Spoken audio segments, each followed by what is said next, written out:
Hi again, this is Rich B&AZ and another tyre changing extravaganza.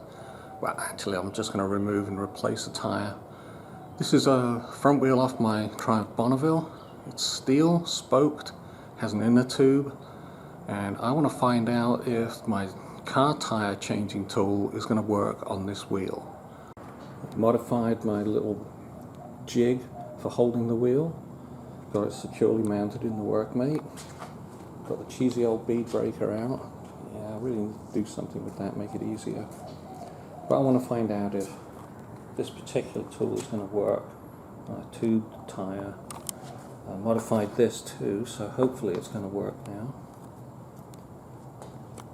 Let's see how we get on with bead braking. The air is out of the tyre. Lubed it up a little, and it looks like bead braking is going to be fairly easy.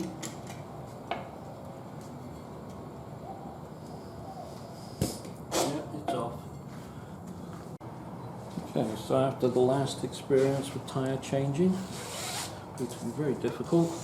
I'm using some tie-down straps just to make sure that the tyre doesn't rotate with the tool, and also to make sure it doesn't jump up and out or anything weird like that. If it works, of course this is the first time testing, I don't know if it's going to work or not.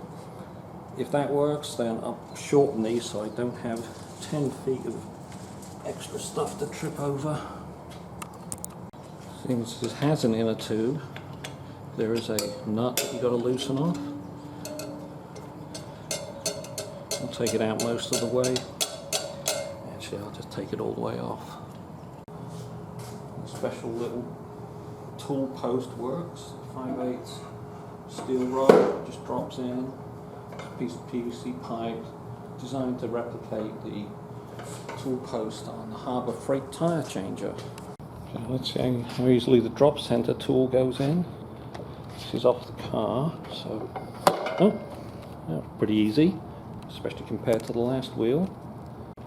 As you can see, it's probably overdone it a bit, but yeah, that bead is easily going to go into the drop center, and you can see a bit of the inner tube in there as well.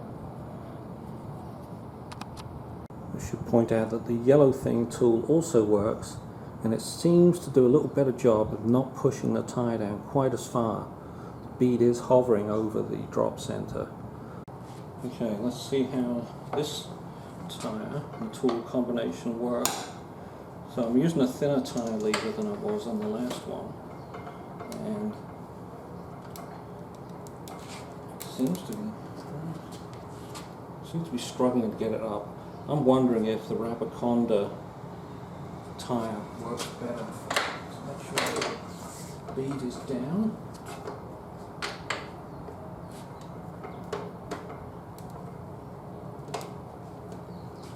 Yeah, this one's having trouble getting up and over.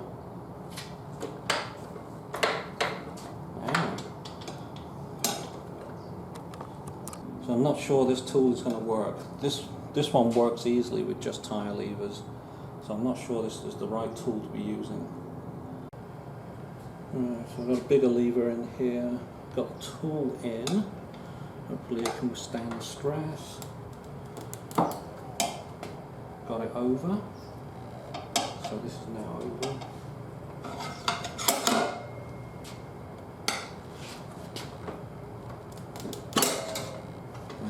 Coming off on its own now.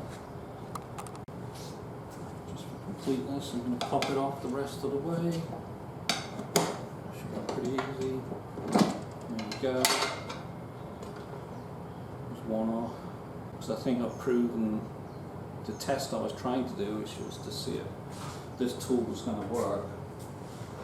But I think the head is actually too big for a motorbike tyre. It needs to be smaller in this area. I think that's the big problem with it. Okay, let's see if we can put it back on.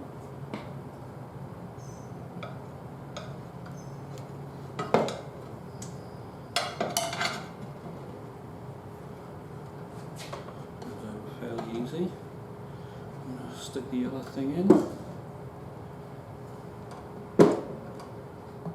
That should stop the bead walking.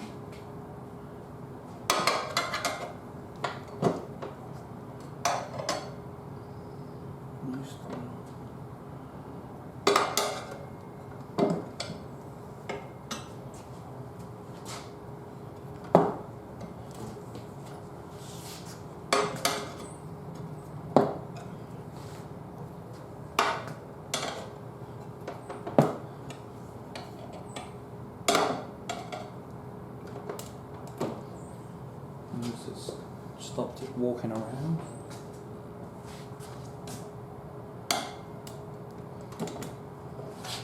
It's pushed itself down underneath the drop center there because this one has an actual drop center.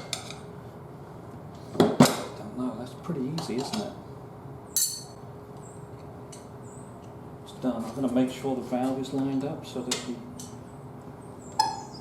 we're not stressing the inner tube. Got that lined up. Just doing the old foot pump thing. Put the beads. Oh, and there it goes. I heard back on there already, and this is only got a few bumps in it. So, testament to steel wheels being very, very easy to use with tyres. So, in summary for this video, yeah, this really didn't work out that well, did it? I'll try something different. On the other hand, the waist level jig setup I have with the Black & Decker and the wooden stuff here did work nicely. The disc is protected. I mean, I can't even get to that to bend it. And it worked nicely just with tire levers. Okay, if I get the Rabaconda head, I will give it a test. Might use this very same wheel.